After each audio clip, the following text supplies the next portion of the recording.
Hello YouTube, this is Maya, and I'd like to thank you for viewing my video number 3 entitled The True Story of Cain and Abel. In this video I will cover a brief supplication to the Most High. I'm going to talk about the truth of the sacrifices made by Cain and Abel, the incorrect interpretation by the church, the plot behind the wrong interpretation, and how to correct one's understanding from this plot. So I would like to begin with my supplication. The creator of heaven and earth, the creator of Abraham, Isaac, and Yaakov, or Israel. You are the true living spirit above all things. I come giving thanks for another day of mercy and grace, so that I am given an opportunity to keep your commandments, statutes, and ordinances. Holy, Most High, I pray and give you thanks for waking up your people, the lost tribe of Israel. I give you thanks for being the revenger over our enemies. I pray that the lost tribes who are in the false churches come out from among the heathens and return to the creator, Ahaya Asher Ahaya, the creator of the Hebrews. Allow them to awaken in your perfect timing, and let all of Israel unite in spirit and in truth. Rise up your people, Most High, those who love you by keeping the commandments. Defeat our enemies, all the nations that you scattered us among. Tear down their false gods and cast the fallen ones into the pits that refuse to hearken to your voice. I bind the strongholds and the maneuvers and denounce the false deities, Apollo, Molech, Jebulon, Helios, and their many fallen servants, and the serpent seeds, their children. And I loose the host of heaven to guide and protect the house of Jacob and the house of Judah. By the power and authority of Yah's salvation, I pray. Hallelujah. As I mentioned before, I'm going to discuss the sacrifices made by Cain and Abel. But before I do that, I would like to tell you the story as to how I got this revelation. One day I was just laying down in my bed, meditating on the word. And I just heard this voice. I heard the voice.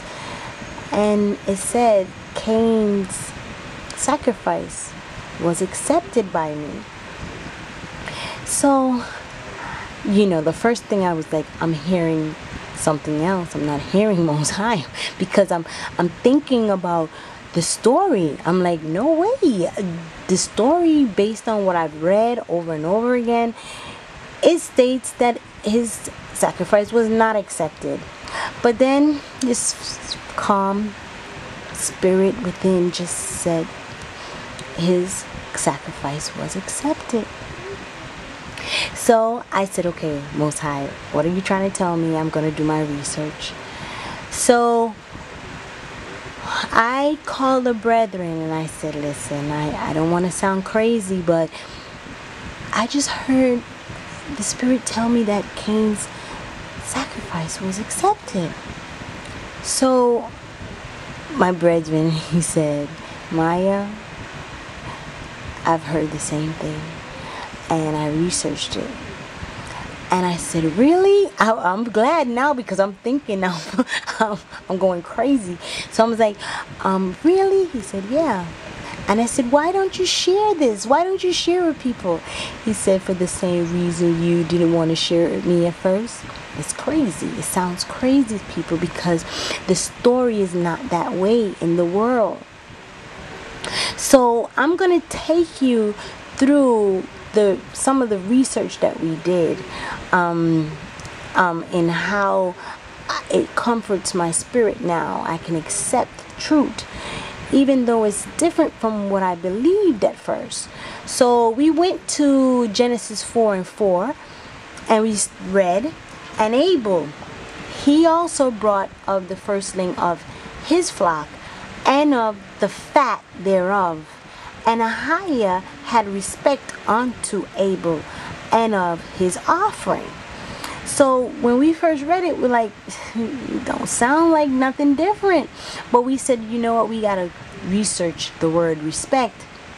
So in the concordance, Strong Concordance, in H8 is H815, Hebrew, H for Hebrew, 815.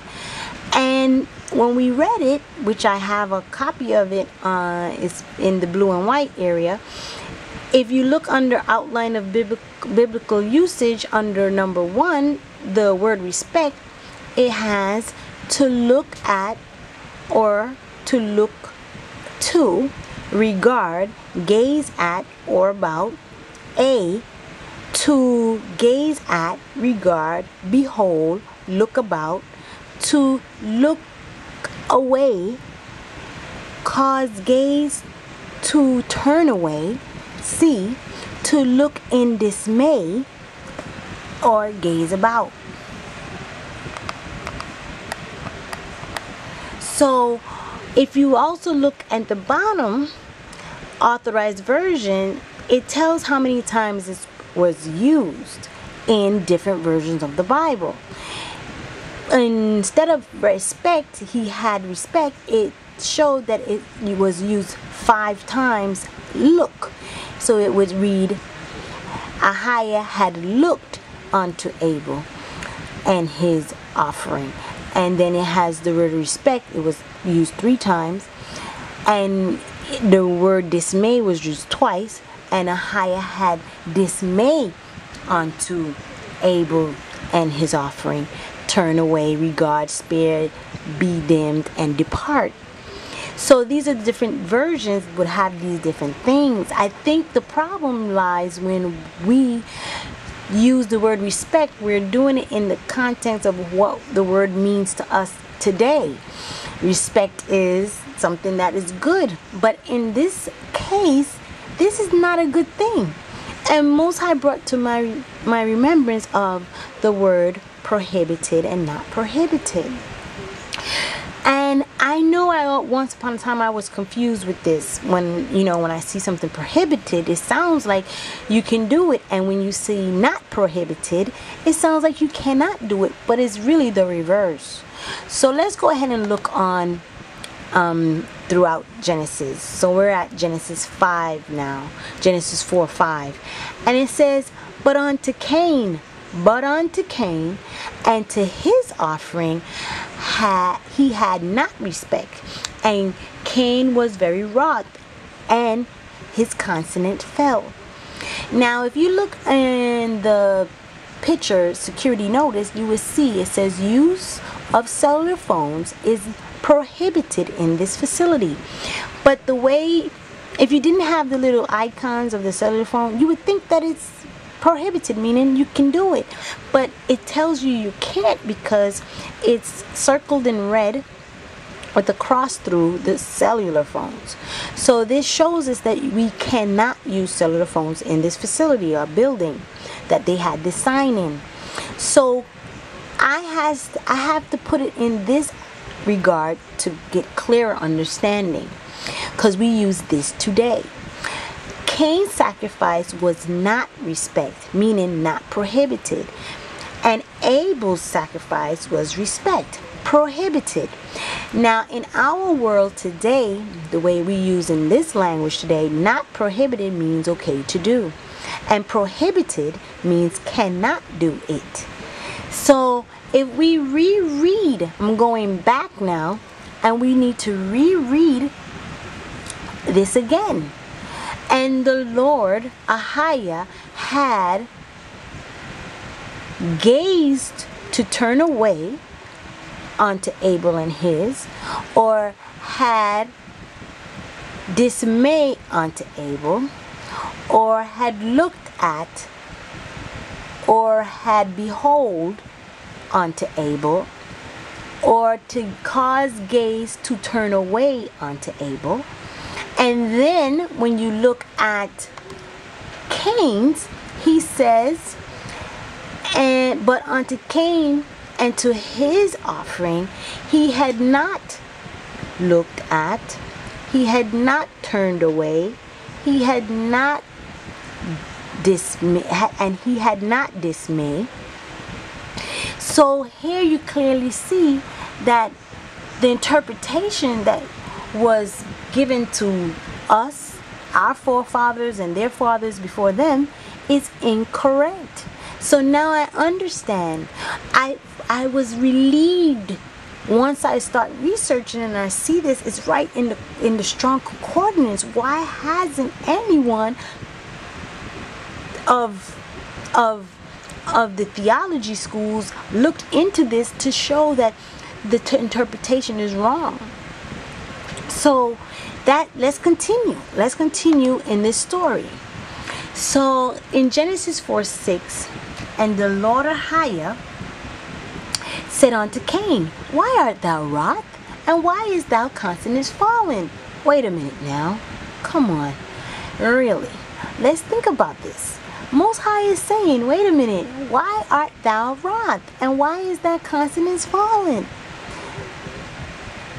So Most High goes on to say in 7, If thou doest well, should thou not be accepted?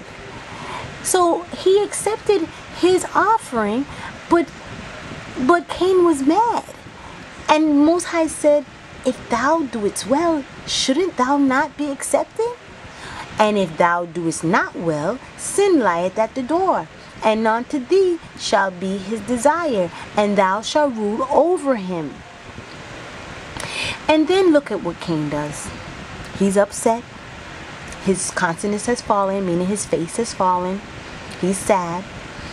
And Cain talked with Abel his brother. Why is he talking to Abel? He talked with Cain his brother. Now, with me having this new understanding, I'm reading it in context on how it meant in the Hebrew language. It makes sense to me now. I'm thinking of all the times when I read this story and I was just going along with the masses. But Most High had to remind me of the narrow path. And he had to remind me that even though this story is told by the masses, their interpretation doesn't make it right, because there's so many people that say the same thing. So I had to also remember that the mysteries of Most High will be revealed to those that are truly seeking him. So as you can see here, there is some type of misinterpretation that has been going on throughout the years.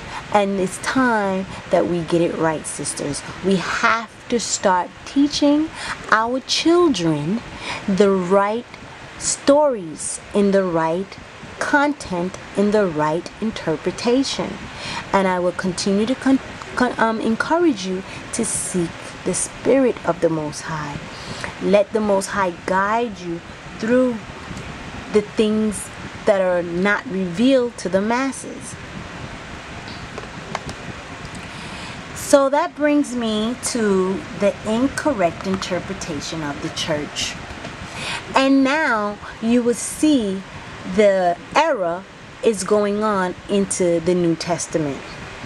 Because if you misinterpreted Genesis story, of course you're going to have to keep up the misinterpretation throughout the rest of the book. And this is what happened. If you look at Hebrew 11:4, it clearly shows this.